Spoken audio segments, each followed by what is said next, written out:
All right, folks. Quite the doubleheader today. Quite the doubleheader. We had Anton Chaikin, who's the Obi-Wan Kenobi to Matthew Ehret's Skywalker. And we have Luke Skywalker himself is in the building. Matthew Ehret. Hopefully your notebooks are still smoking and smoldering from taking out all the notes that Anton was putting out. And now we got Matthew Ehret. So I'm telling you right now, folks, get your pens ready. Bust out your Pilot G2 gel ink pens, my personal favorite, and get ready because there's a lot of things to cover. Matthew Ehret, welcome. I don't know what we're going to be discussing today because I know we've had Anton on. We're going to discuss a few things, maybe a little bit of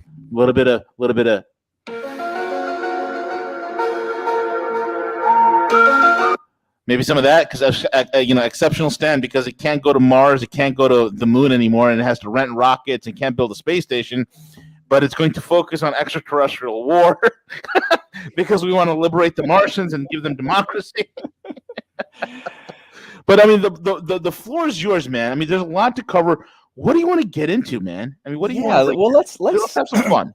Absolutely, and this is a really fun topic, and I'm glad that I listened to Anton's presentation with you guys just now, and I'm assuming that many of the listeners who are going to be listening to this video have already heard Anton go through his amazing condensation of history of 300 years condensed into that 1 hour fruitful discussion on the battle between the two systems within America, within the better America, and this parasitical class that has never left after 1776, where Anton was able to go through the tradition of all of the great American presidents from Lincoln, McKinley, all the way to JFK, who had resisted this thing, and had largely, you could identify them by the fact that they didn't live through their presidencies.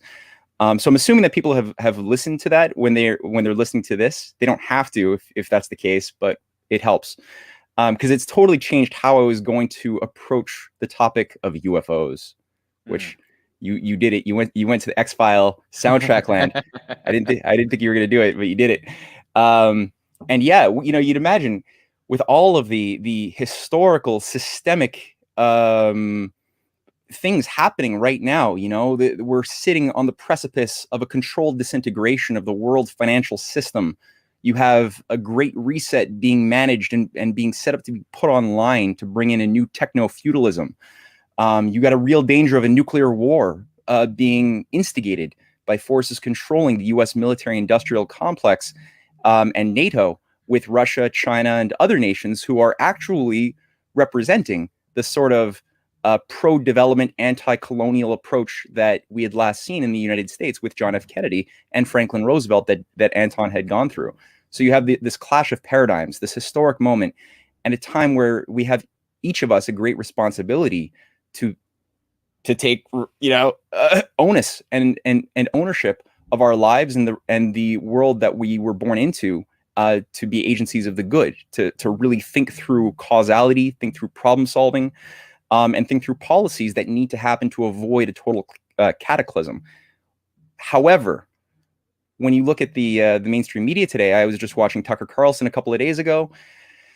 What you have is a lot of people's energy, their creative energy, there is being driven into a state where their priorities are not solving all of these problems or the hunger of Africa or all of these major problems or nuclear war. They're not. They're thinking about, like you said, alien disclosure. In July 1st, 2021, we're going to have a big CIA file dump of classified UFO testimonies and sightings. How about they do a dump on who killed Kennedy? How about that? How about they give us the picture, the selfie of the guy who shot the rifle from the grassy knoll right before he was about to shoot it? How about they release that selfie? How about that? But no, we're going to get some. There are these grays that are out there. They're 3 feet tall with skinny little wanky bodies that cannot even stand G-forces with giant heads and big eyes.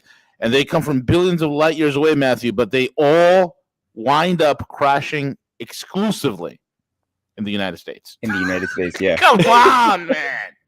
Yeah, nothing in Canada, nothing in Europe. Nothing in Russia, no. Just the U.S. Yeah. Oh shit, we're losing control of our flying saucer. What do we do, Melmac? You need to crash in the United States.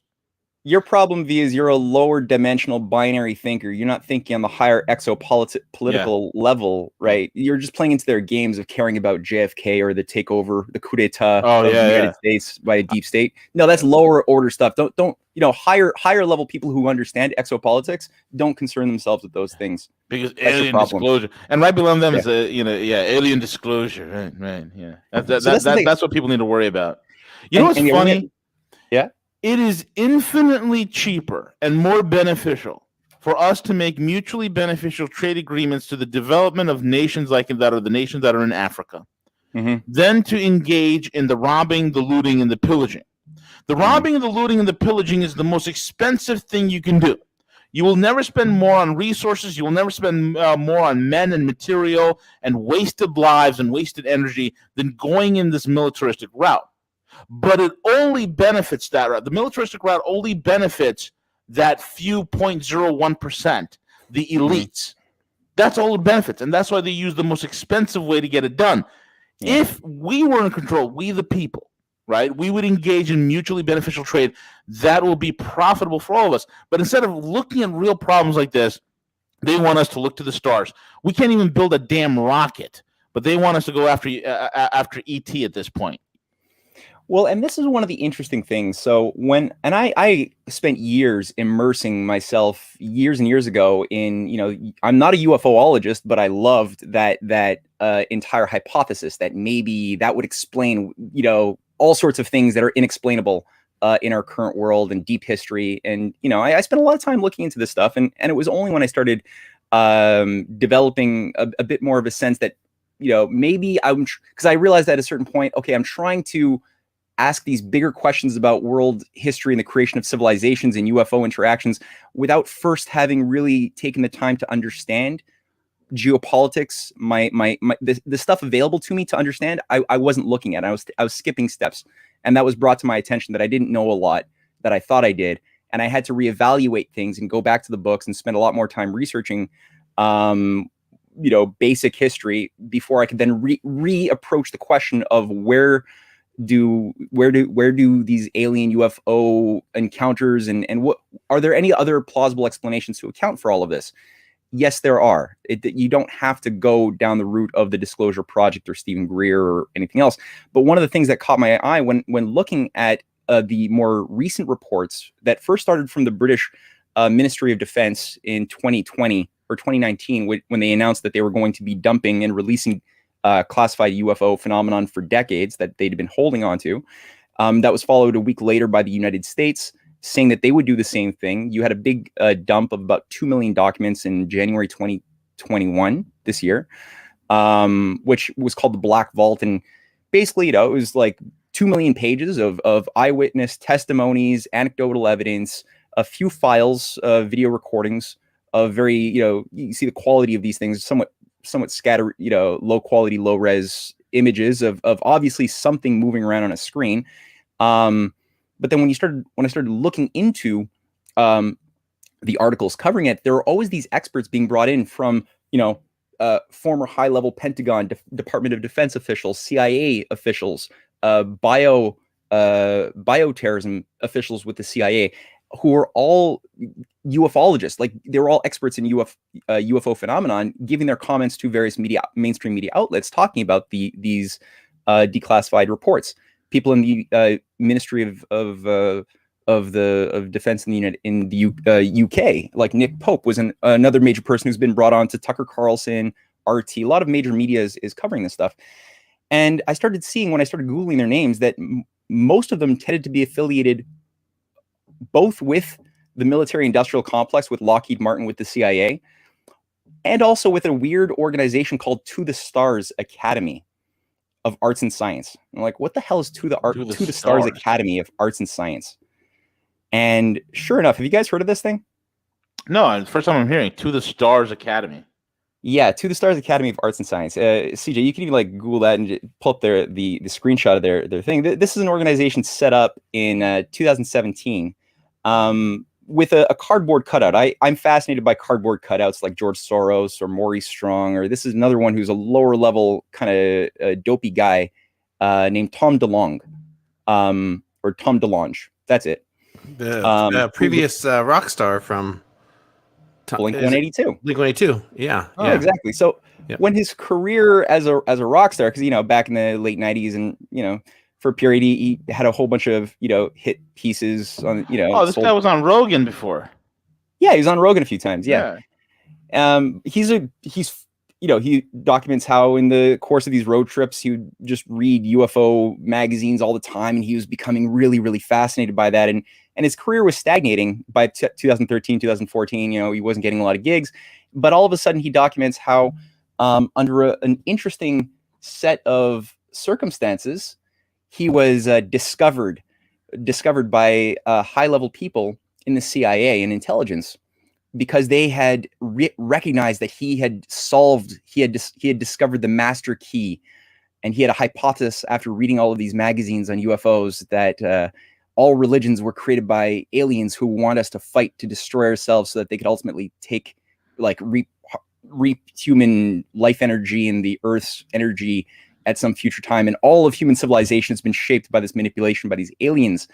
And he came up with this theory, and then he documents how these officials in the CIA and Pentagon saw his talent and then recruited him to create this new organization, because they wanted the masses to understand the truth about aliens that have been known by high-level officials in the government. So altruistic. Yeah, but they needed an artist who had a more creative spark to be able to communicate this to the people who are not able to understand it yet, which is why he created this thing. Now, the thing with this organization is it was the people who tapped him, and literally he says here in his promotional video, through a series of meetings, I was soon connected to a large group of U.S. governmental officials, from the CIA to the Department of Defense to Lockheed Martin Skunk Works. These were the guys involved in the secret nothing fishy there programs. No, not at all. And he's dopey. He really thinks that he is the man who cracked the code, and now he's being used for his talent to help promote educational material in the media, TV, movies, books, magazines, comic books. A useful idiot. Yeah, and the interesting thing is that one of the key guys who organized this whole operation that absorbed him was John Podesta. And there were these emails between this guy DeLonge and Podesta, the former advisor to Clinton, Hillary Clinton, Bill back in the 90s, Obama. Oh, there he is. There's Pedo Esta right there. Yeah. The Pizzagate man himself. Mr. Pizza. Yeah. And we know also that he played a major role in a lot of these war game scenarios, right? To run a military coup should their program in conducting a color revolution in the U.S. fail. He was running these operations in the summertime of last year over what would be the scenario for a military coup.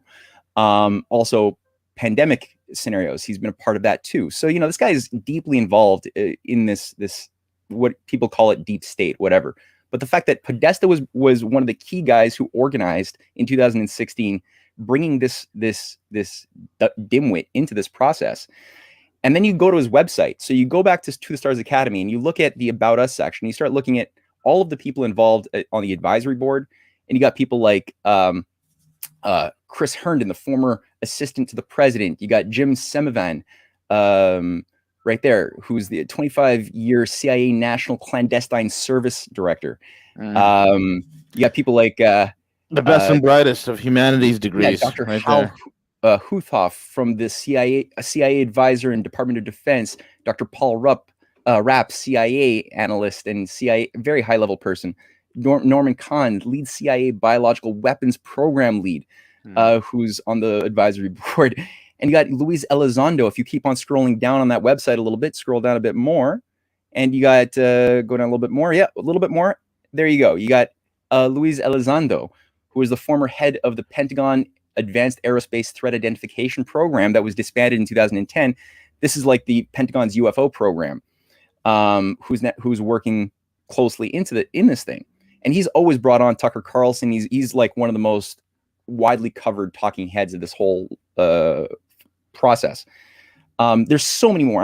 I'm leaving so many out right now. This is such bullshit. You know what it is? Yeah. You know what I said a long time ago, man? I said in a few broadcasts. I'd say since the 50s, where we've maybe even the 40s, but definitely the 50s, and really started to accelerate in the 60s and 70s, and now it's gotten damn acute at this point. Okay. Yeah. is that we're a nation that's given over to fantasy. And what I mean by that is this, okay? Think about this. Look at our comic book heroes, right? Look at the people. Oh, Superman, he falls from the planet Krypton, and this planet, Green Lantern, alien powers, and the list goes on and on and on and on and on and on and on. We're given to fantasy. This is why I like movies, which are so stupidly made. And I like Avengers. I like comic books. I collect comic books. It's fine. I did that. It was a pastime of mine, right? But I'm not like these you got these little. I mean, we've seen the videos, man, on YouTube where people were crying because they saw a trailer of a comic book movie. Like, I mean, we've gotten crazy. So you take this mythos, and I'm going to tie that into this. Right? You take this thing where we're given into the myth of comic books. We're given into the myth of exceptional stand. We're given into the myth that these aliens are coming here from billions of light years away, and they happen to all of a sudden they get close to the Earth, and there's something goes wrong with their advanced space contraptions, and they wind up crashing in the United States. And we're the only people. We can't even build high-speed rail, but we can reverse engineer alien technology. We have stealth fighters that shoot themselves. We have aircraft carriers that cannot even land or launch aircraft, but we're reverse engineering alien technology. Yeah. Really, a country that's invented 3,000 different genders. Yeah. But we can reverse engineer aliens. Why don't you believe us? We can really do this. No, we can't believe you guys. Okay, so this is another massive distraction, Matthew. Yeah. Where do you think these morons are doing this? Why are they doing this now? Is it because the thing stuck so bad they got nothing else to do to throw this to the public? Well, again, I think the fact that it is these same agencies that these people work for that we know have taken over control of the U.S. and many Western governments after the murder of JFK and Martin Luther King Jr. And we know what they want to do. Like, we know that there has been a provable, demonstrable intention to get rid of sovereign nation states and reduce the world population down to mathematically sustainable levels. So these technocrats think. With a priesthood, an elite class above nation states, controlling the world government institutions to manage the processes of production and consumption of goods. And again, recently the former Secretary of Defense of Britain, William Hague, he just wrote an op-ed for a new magazine on geopolitics of environmentalism last week, where he says that up until now, the paradigm for military has tended to protect fossil fuel deposits and things for national interest. And he said the new paradigm, and he's thinking the post-Great Reset paradigm, we have to think about using diplomacy and military systems in order to stop nations from using their fossil fuel deposits, not protecting the fossil fuel deposits.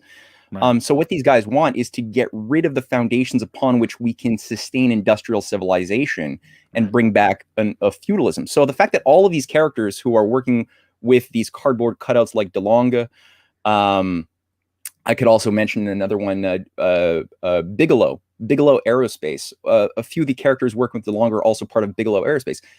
I mean, this is a guy, what's his first name? Henry Bigelow or something? I wrote an article recently. Got it right here. Oh, I forgot. Anyway, Bigelow Aerospace was run by a real estate billionaire, who basically made money speculating on real estate throughout the 80s and 90s, and who decided to whether he decided or whether it was decided for him to put all of that money into UFO disclosures. He then he's one of the founders of the new space movement. It's this Trojan horse space movement that people like Elon Musk, Branson, Bezos, all of these other cardboard cutouts are a part of. And I say Trojan horse because what are they doing? They're trying to capture people's fascination with space and turn it into they want to eliminate the nation state from the equation and just have venture capitalist theories of monetarism govern how space planning occurs. Yeah, it's kind of ridiculous. Bigelow's a major guy. They've got a practical wing that has put robotics in the space station, but he's also has been one of the key funders of the Alien Disclosure Project. He was actually one of the key guys who in 1993 or 92 set up the Disclosure Initiative which was the first real attempt to create one singular unified umbrella organization of all of the hundreds of disparate UFO groups around the United States and Europe. And it was eventually taken over. He didn't really have the talent to carry it forward, but he got the ball rolling. And the guy who did have the talent and the money bags to carry it forward was a guy named Lawrence Rockefeller. So again, surprise. The fourth son of John D. Rockefeller, and a high-level person who was involved in what Anton Chaikin went through in his presentation before this show. He went through the Prince Philip, Prince Bernhard creation of the World Wildlife Fund, ecology as a substitute for or a replacement for real development or ending world poverty. That's the sort of thing Lawrence Rockefeller was. He was called the father of modern conservationism in the United States. He was a founding member of the American Conservation Society, leading member of the World Wildlife Fund. So he was part of this nexus. But then at a certain point, and he's also heading up the Rockefeller Foundation Trust for like 30 years. So very powerful guy, very implicated into things like MK Ultra as well, which I'll talk about in a little bit. But then all of a sudden, he devotes all of his energy in the late 80s, 90s to UFO disclosure. And I actually got a little picture here here. Let me just do a little very quick screen share, just because I want people just to see this. While you bring that up, yeah. Remember Reagan? This was after he's taken a bullet. Yeah. When the deep state put a flechette on his rib and pulled the trigger. Yeah. And after he got shot, he goes, I often think, what would happen if we were facing a threat, an alien invasion from beyond? And this is always there. This is what they're hoisting on the population as the wheels unravel. It's insanity, Matthew. God, you got the clip up. Go ahead. Yeah, and this is a picture of of Lawrence Rockefeller meeting at his estate in, I think, Wyoming with Hillary Clinton. John Podesta was there. And is that Bill Clinton right there? That's Bill on the right. One of the things I like to tell you, Matthew, is that my real daddy's Winthrop Rockefeller. That's my real daddy. And right here, I was meeting my uncle. He's my great uncle right here. And, we talked about aliens and we talked about probing. I like to probe all the time. You know what I'm saying? I wasn't lying when I said that I did not have sex with that woman, because I've been told by reliable sources that she was an alien. It's not a woman. It was something else. I did not have sex with that man, Saddam Hussein. I didn't do it. These guys were completely enmeshed, and a lot of people don't realize this. But once the Disclosure Initiative was set up and funded by Rockefeller, and he set up all of these high level meetings, again recruiting Podesta. Al Gore was a part of these meetings, was recruited to this. Hillary, who came out saying that she supports full disclosure and things. There was an immediate dump. Like their work resulted in the first sort of government approved dumping of classified UFO evidence. And the evidence is always anecdotal, right? Always anecdotal. Obviously people, thousands and hundreds of thousands of people, yes, they have seen mysterious unexplained phenomenon flying. Yes. Okay. But is that actually evidence to prove that it's all true? Or is that what they think it is, or something else? That's the big question. So that happened in 1994, 95. There was a big dump. And again, you go through it and people thought, okay, finally we were going to get, these are the X-Files. We're going to get them. Here's the evidence. And there's never any smoking gun evidence, just like there wasn't any smoking gun evidence with the Black Vault or anything like that. And nor will there ever be that smoking gun evidence. It's just more classified information.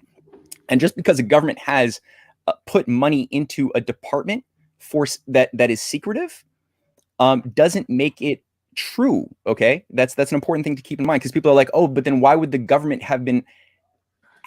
why would they have had these flying saucer working groups and things for all of these years and putting taxpayer money into that unless it was true? And it's like, the government does a lot of things. Have you ever watched the movie A Spoon, or The Men Who Stare at Goats, or read the book? The government puts tons of money into whole swaths of military officials, high-level military officials, generals, all the way down the chain of command, into studying how they could align their particles with walls to run through walls or stare at a goat until its heart explodes using quantum theory. And tens of millions, if not more, dollars were put into this in Fort Bragg and many other agencies. This is largely what's contaminated. This is what has made the top jarhead brass in the US military in the last 30, 40 years so insane, because they are all thinking in this loopy quantum physics way, because they went through a brainwashing at the Esalen Institutes in the early 70s and late 70s and had all of this stuff infused. Does that make it all like legit science? No, it's part of the how our nation was made insane to the point that we're willing to self-destruct in nuclear war today, instead of thinking through solving the solvable problems of the oncoming economic collapse and working with Russia and China the way Anton was talking with you guys. So this is, again, why do these guys care? Are they trying to maybe distract us from real issues? Yeah. That's what I tend to think. And certainly if you go back and think, well, if Martin Luther King Jr. was spending all of his time talking about UFO disclosure rather than talking about stopping the war in Vietnam and ending economic injustice and human rights abuses in America, as well as globally, would he have been very effective? Probably not. So I just wanted to throw that out there as one thing. The other thing that is very important is, I mentioned MK Ultra, and here, let me just stop the screen share for now. I don't really need the screen share for a little bit. Okay, people don't see the screen now, right? Okay. No, it's cut. Okay. So one of the things that people, and again, here's one thing that I didn't say. When Lawrence Rockefeller created the Disclosure Project, one of the key guys who he early on recruited in the late 80s to his operations was a bodybuilding biologist named Stephen Greer, who a lot of the listeners might know of. Yeah. Very vocal face of this movement. But he's always been beholden to Lawrence Rockefeller's machine from that get-go period. And yes, like there are people, and people say, but look at all of the high-level witnesses who have been astronauts, who have been high-level people in the military, who all flying their jets. Huh? All sheep-dipped. Yes. Like they saw what they saw. They saw unexplained things that they were not vetted to know about, and operations. They're high value targets.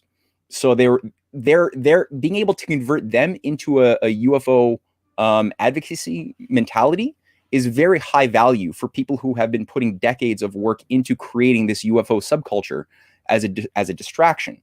So they put a lot of effort, and to get a sense of this, people just need to read the story. This is not a new technique. This goes back to the 18th century, even when there's a very interesting figure named Friedrich Schiller, who wrote an intelligence book called The Ghost Seer.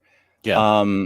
It was called, and this, he's basically laying out exactly the techniques of the Venetian intelligence operatives. Yep. Because it's set in Venice. And those are the banking elite right there. Yeah, that's the center of world finance. It's the center of intelligence. That's how this tiny little area of Venice, with all of its inbred elite, were able to control the world for over 1,000 years after Rome collapsed. It's the same families from Rome before they changed operations and moved to their new center of command in London. But before that, it was Venice. And Schiller writes this amazing play or short story in the 1790s.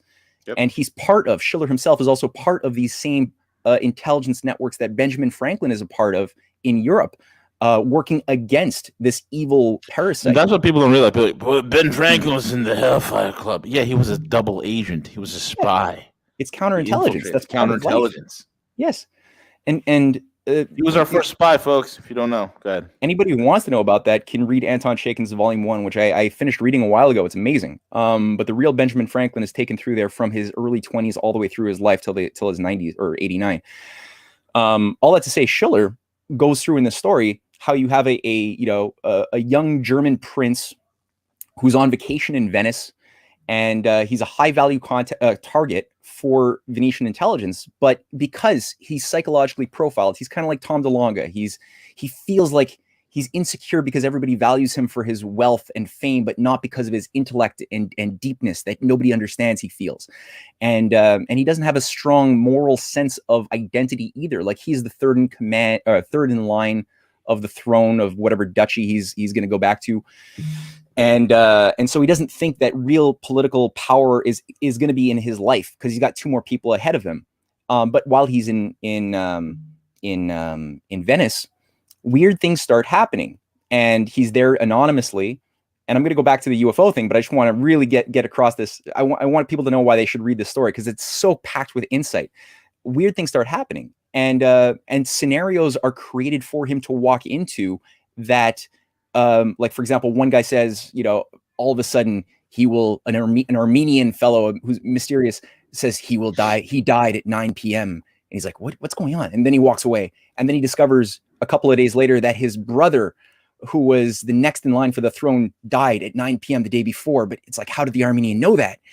And he increasingly is introduced into more and more elaborate scenarios, being brought into a oracle and going through a medium, like, so somebody's like talking to spirits and he's holding hands with other people, and that turns out to be an artificially created operation with a hologram, an early hologram from the 18th century being set up to convince him that there's this supernatural world that these figures are interacting with, and they're recruiting him into what later on becomes a Masonic operation. And this story is agonizing because he's slowly deconstructing his identity, and he's becoming reconstructed as an artificial instrument for the will of the Venetian intelligence. And you got to keep in mind the other person who's the last person ahead of him in the chain of command obviously also dies under mysterious circumstances. And after he's bankrupted, he's brought into the Hellfire Club type scenarios. He's brought into a Masonic operation. He's now totally a hedonist, and he is now converted from Protestantism to Catholicism, but a really weird mystical variety of it, a Gnostic variety. And he's now being set up to be reinstalled back into Germany as a tool of the Venetians, who are setting up these never-ending wars between Protestants and Catholics for like over 130 years. That was like much of the pre-American Revolutionary period. So Schiller's just going through the level, the quality of intrigue and Byzantine smoke and mirrors one has to understand is deployed for a high-value target. As part of intelligence. This is the sort of thing that was used after World War II, especially. It was tweaked with MK Ultra in 1953. And people need to understand what was MK Ultra. Well, this was an operation set up by the CIA using information and direction from London, from British intelligence, that had cultivated all of this science of how do you deconstruct a human mind. And this was done with London's Tavistock Clinic and Tavistock Institute that were set up to investigate basically shell-shocked people, PTSD patients from World War I. Yeah, it was all trauma-based programming. Yeah, and they were looking at the question of how do you create a blank slate? How do you completely destroy somebody's history, their identity, and then to be able to rebuild what the psychologist in control of the operation thinks is a healthy person. They always had the mindset to do this to all of society. And they were using as case studies at first in the 20s and 30s, individual soldiers. And they found that, yes, individual soldiers who've gone through these abnormally bad personal experiences are disassociated very easily. They lose faith in their ability to form judgments, and they become highly malleable and suggestible. And so this work was carried forth further and further, and then was applied in the United States as part of, again, MK Ultra, and that can be investigated and it was always done as Naomi Klein, who I don't really like Naomi Klein overall, but she wrote a really good book called Shock Therapy, or the Shock Doctrine, a few years ago, and in it she goes through how this was applied to South American countries with in Brazil, the overthrow of Allende and the creation of Pinochet's regime, which was all done to shock people the way you would shock an individual and to reconstruct them in the eyes of how a technocrat would like society to be arranged. That's what's also been behind Russia's shock therapy in the 90s, was these psychological case studies that were applied to a whole nation, which didn't work out, as we could see, because they ultimately got sick of it after a few years of being raped, and chose to instead go with survival, where Putin came in 97. But the point is, they've been applying this, and that's what is informing their decisions on the Great Reset. So what Naomi Klein points out in her piece is that MK Ultra, although it was 1953 that it was set up, and it was only made, I think, public in 1973 with the cross hearings in the United States. But this, and again, this involved using, hundreds of thousands of human guinea pigs, people who were in asylums, prisons, all sorts of things were given all sorts of psychotropic drugs, electroshock, other things, in order to do this. But she makes the point this didn't really start in 1953. The official starting point was in 1951 when you had a meeting between a fellow from British, who basically ran the British Ministry of Defense, and he was the president of Magdalena College in Oxford. His name was Sir Henry Tizard. He also was the guy who led the 1940 Tizard Working Group in the United States to get the U.S. to adopt a nuclear weapons program, the British tube alloys program. But he meets in 1951, June 1st, with Oman Salant, who is a high-level guy in the Canadian Defense Department, and the CIA in Montreal, Canada, here where I live, at the at a hotel, at the Ritz-Carlton Hotel, to discuss brainwashing. And that was what got the ball rolling to MK Ultra. One of the key guys that Oman Salant works with is a figure named Ewan Cameron, who ran the Allen Memorial Clinic in McGill, which did a lot of the stuff that the CIA didn't want to do on home turf at the time. Right. The most ugly conditioning. So these guys are all part of the same nexus that then goes ahead and tries to transform the society's ethic from being pro-development, anti-colonial, into being pro-nature, anti-human. That was sort of the shifting that took place between 1945 and 1963 with the death of Kennedy, and it really amplified after Kennedy's murder when these different organizations were put online. Now, last show we did last week, I cited one of these figures named Maurice Lamontagne, who was a collaborator with Oman Salant. Again, Oman Salant is you can't even find a picture of the guy, but he Tizard, super high level, much more influential in our world than many people realize. He had written, so Lamontagne, remember when we cited the quote, it was when he was restructuring all of government science policy in 1969 to 70 under Pierre Elliott Trudeau. And he had that quote that we read on how creativity is the problem. Human creativity causing technological progress offsets the equilibrium of nature. And so for him, as a co-founder of the Club of Rome with Sir Alexander King, the thinking had to be, and he's explicit in what we read from his own words, that we have to figure out how do we end man's creativeness, or if we can't end it, how do we rechannel it into activities that reduce the tension between human beings and nature, basically windmills, solar panels, things that reduce human activity, reduce the carbon footprint, as it later became, that's the terminology that later became used, instead of building dams or railroads or things that will enhance or increase our industrial carbon footprint. So Oman Salant is working with Lamontagne, and Oman Salant says, and these are the guys who say they love technology, they love science, that gave birth to, anyway, he says, as he's the head of the Defense Research Board working with Lamontagne, he says, there is no longer any need to advance science. This is literally what he says. What a moron. Is rather to understand, guide, and use the science we already have effectively for the welfare of mankind. What the hell does a guy who's involved with MK Ultra care about the welfare of mankind? None. Right? He's a control freak. Yes. And he's a techno-feudalist. Yeah, and they're the ones who first created the narrative that all of the tech that we thought were created by the human intellect, space tech, supersonic jets, GPS, all of these things that people had thought were created by the human mind, capable of discovering laws of the universe as a beautiful thing. They said, no, this was actually gotten from alien spacecraft in Roswell that we retooled and then used. So don't actually think human beings are anything special. We just stole it from aliens.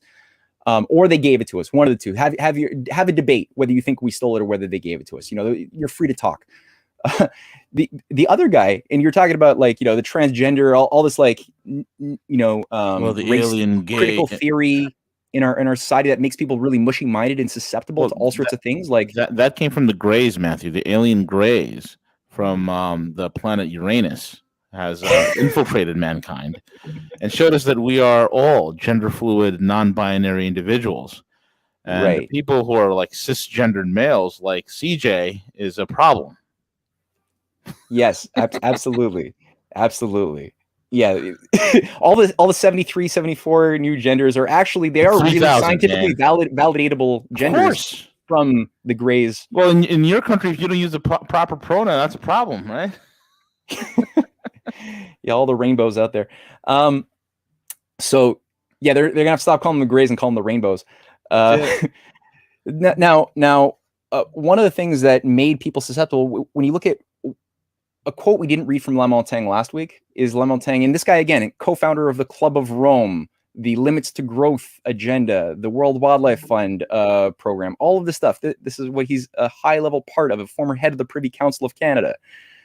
He says the new wisdom, and he's always talking about the new wisdom that we have to create, prescribes that the additional research and development effort be devoted to the life sciences and social sciences rather than the physical sciences, to economic and social objectives rather than curiosity and discovery.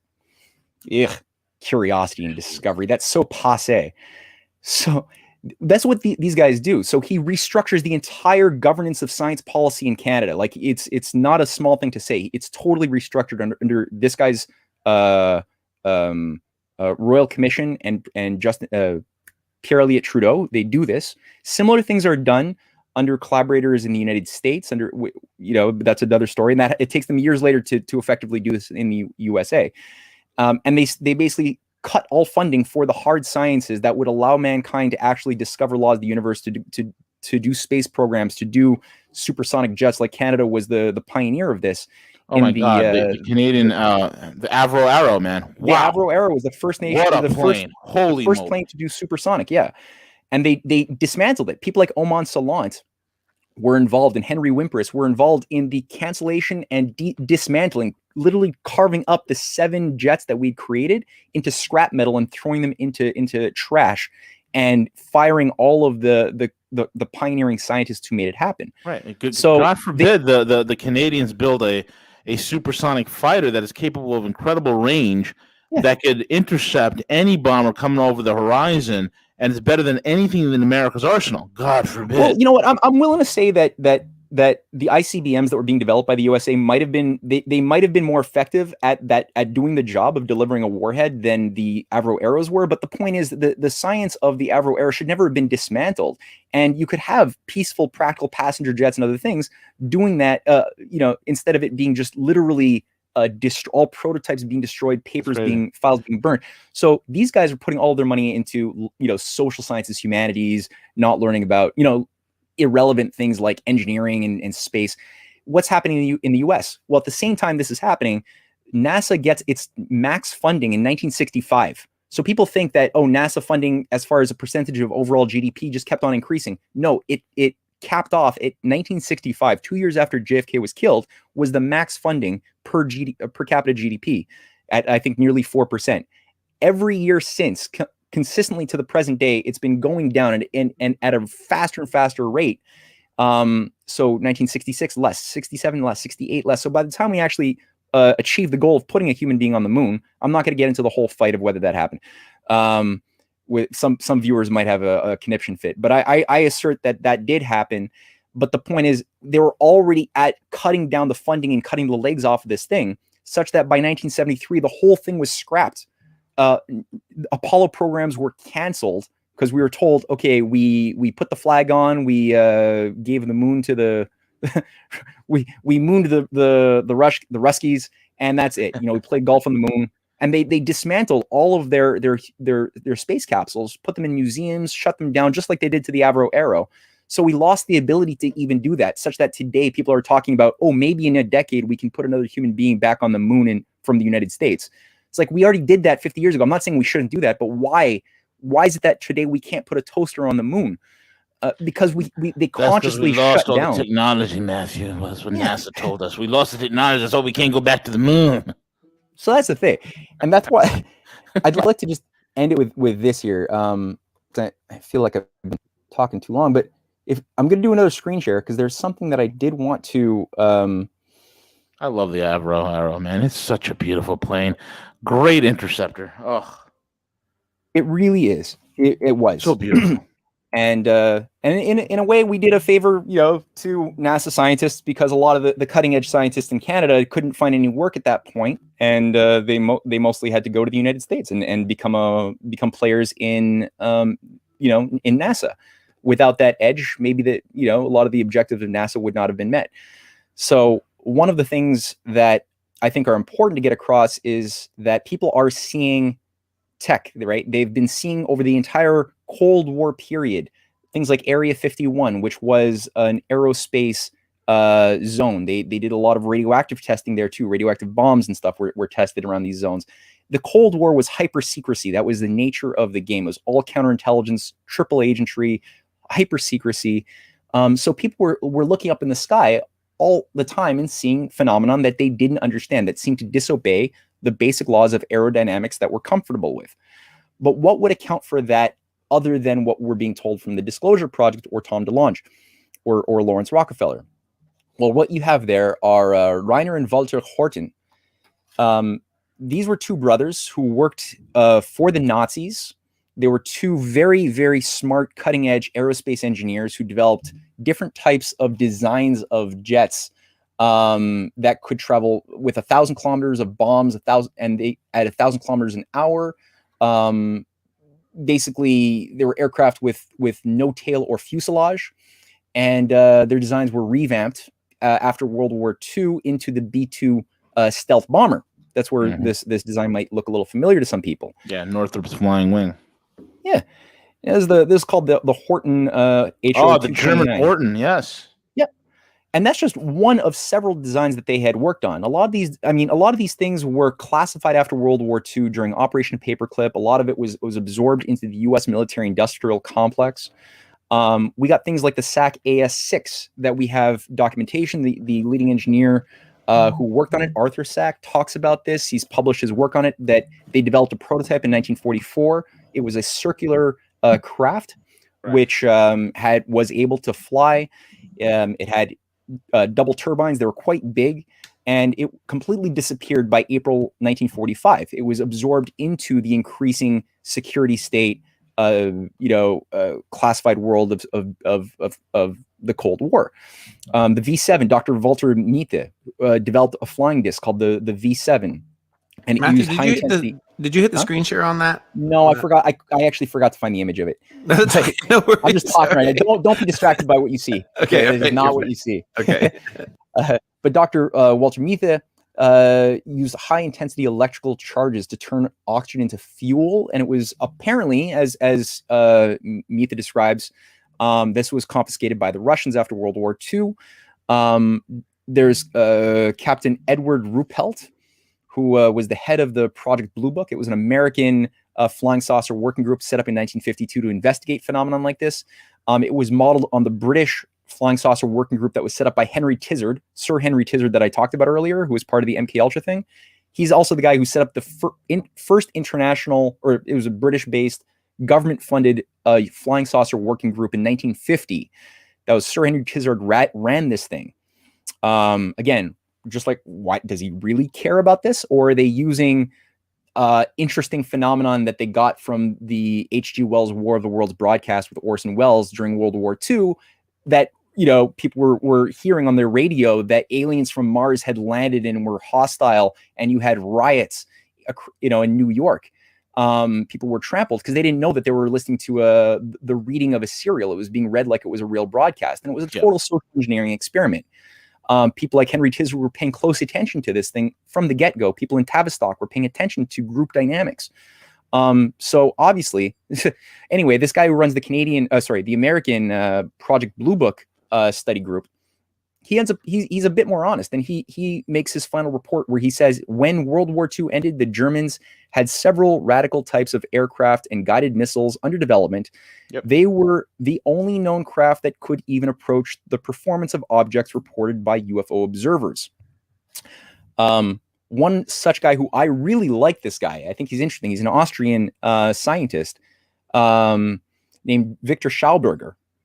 And Schauberger's work was classified. What we have seen of this is one design from the Germans of one of his flying saucer designs, but it used an internal anti-combustion engine, so it sort of like sucked in air, and it used two turbines on the bottom. These were very big craft with using centripetal force, and basically didn't have typical combustion fuel. It didn't work that way, but it used water and air currents to create electrical currents that, according to a lot of very interesting coverage of the day of the 1940s and 50s of those who had seen it in action, who were high-level people in Italy, in Germany, including Schauberger's own designs and his testimony himself, this thing could fly up 3 kilometers into the sky in 3 seconds. It was very, very fast.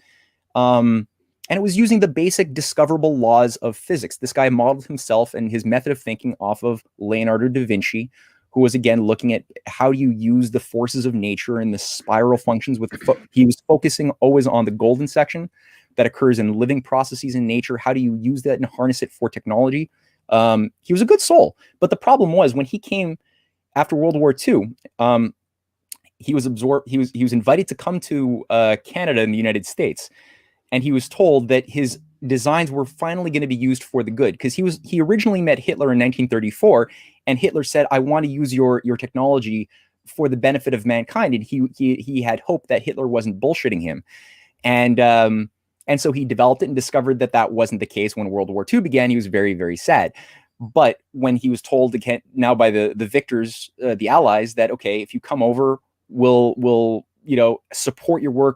We'll give you a blank check to conduct your research, and he brought his prototypes and everything else, and immediately he had meetings with the heads of Avro Aero in Canada, who wanted his designs, and he quickly discovered that it was only the military-industrial complex that cared and would obviously only use it for military purposes, like deploying a bomb, and he stopped acquiescing to all of the meetings, and after a couple of years in the U.S., he found his patents were confiscated. There was a complete operation to confiscate his patents, and he was sent back a broken man to Austria, where he died really depressed.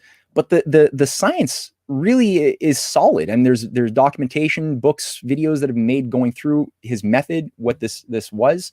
So there are other approaches. That, oh, by the way, there's the SAC AS-60, another design of another jet. Some of these were this one guy, Heinrich Focke, designed another turbo shaft with 2 turbines. It was like a 40-meter saucer device with a new propulsion system. So this stuff has been out there, and when people say that they see all of these unexplained flying objects, they're seeing unexplained flying objects. The thing is, they're not seeing what they think that they're seeing. So just to say, there are alternative, sufficient theories that don't require shape-shifting aliens. And I didn't even talk about crop circles, because part of this too, people are like, oh, but what about the crop circles? It's like, well, okay, crop circles themselves only began in 1970 in Britain. And if you look at images of these early crop circles, they're crappy looking. They take no talent. And then you look at some of these beautifully intricate fractal-like crop circles today, and they're really nice looking. But then I'm thinking, if you had these transcendental alien species that are so advanced that they could travel faster than the speed of light, or manufacture a wormhole, or whatever you want to come up with, that have been with us for millennia, just overseeing human society and just poking around at us every once in a while, why would their quality of artistic craft in producing crop circles improve so much in only 3 decades? Yeah, it should be intricate and advanced off the bat, and it's only see our fine feathered alien brethren. They understand that not only is the United States a great place to crash, but the UK and the US are also wonderful places. They have the best GMO wheat and cornfields, that GMO wheat and cornfields are able to bend and create these intricate things. So they only come here, nowhere else in the world. Nowhere else in the world. No, exactly.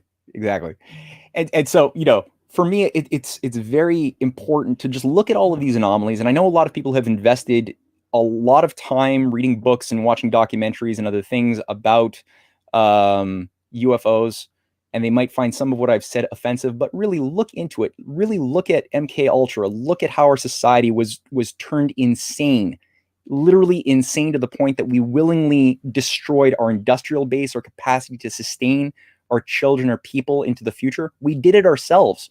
And now we're acquiescing as we go into a great reset and a nuclear war with Russia and China.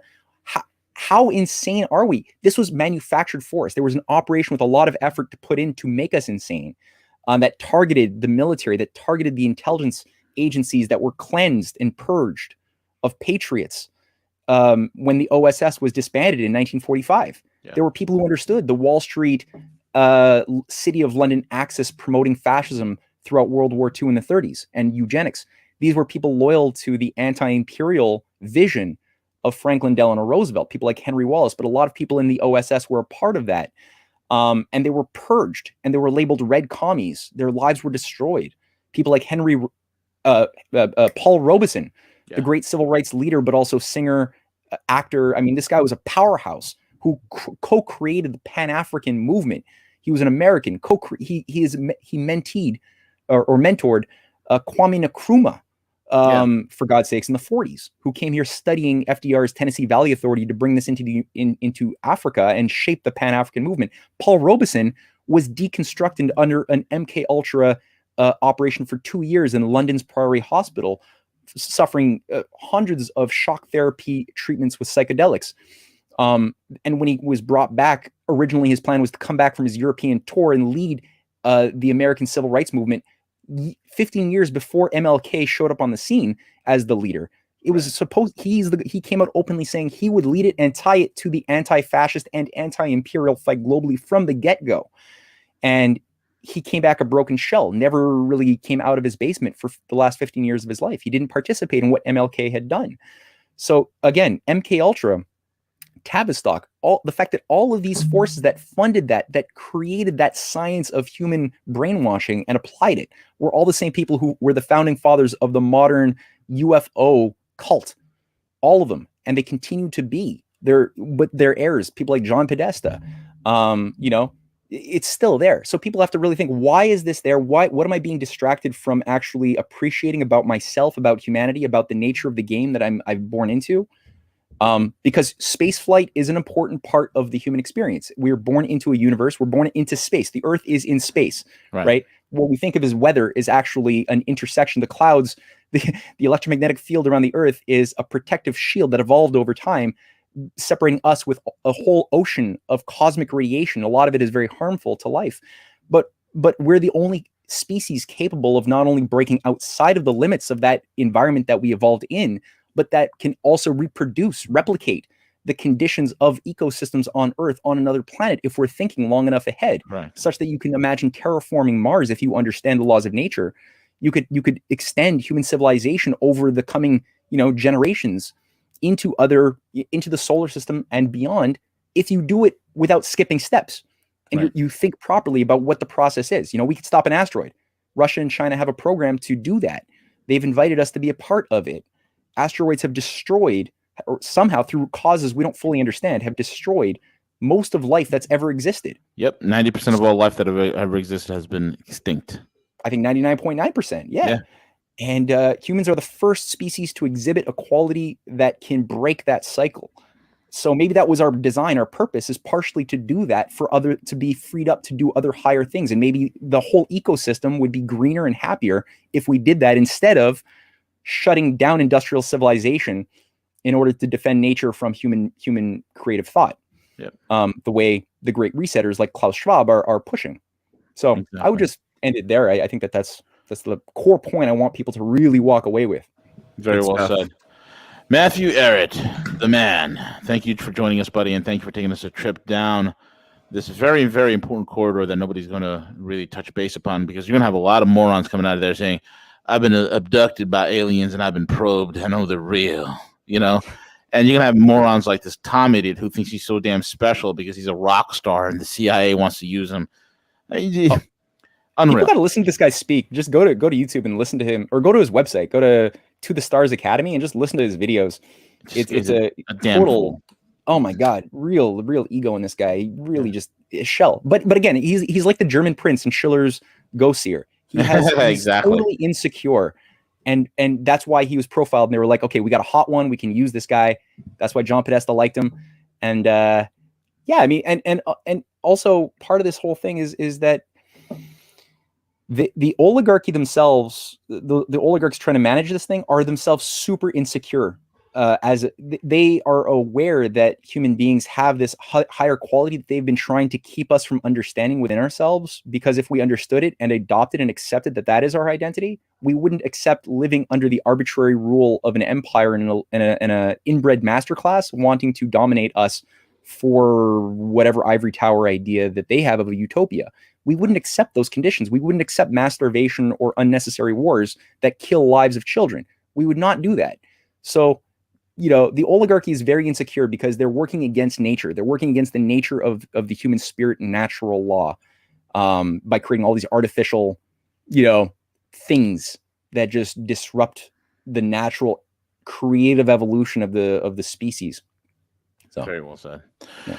Folks, thank you all for listening in. Make sure you subscribe, like, comment, share your word. And again, Matthew Ehret is here. Check out his website, the Rising Tide Foundation, as well as the Canadian Patriot. The links are in the description box. And make sure you join his Substack. What the hell's wrong with y'all? You're in here listening to Matt just break it down. If you're not joining his Substack, you ain't nobody. You ain't nobody.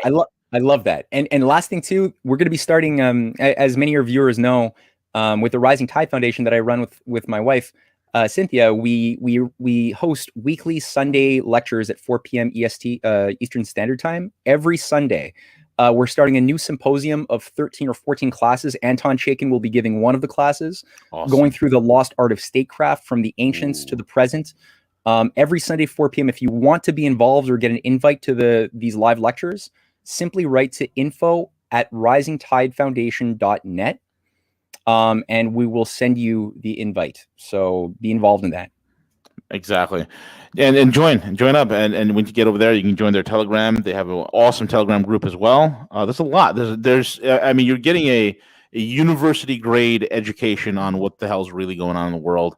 History. I mean, you name it, man. It's the place. And with that being said, folks, we are over and out. Take it away, CJ.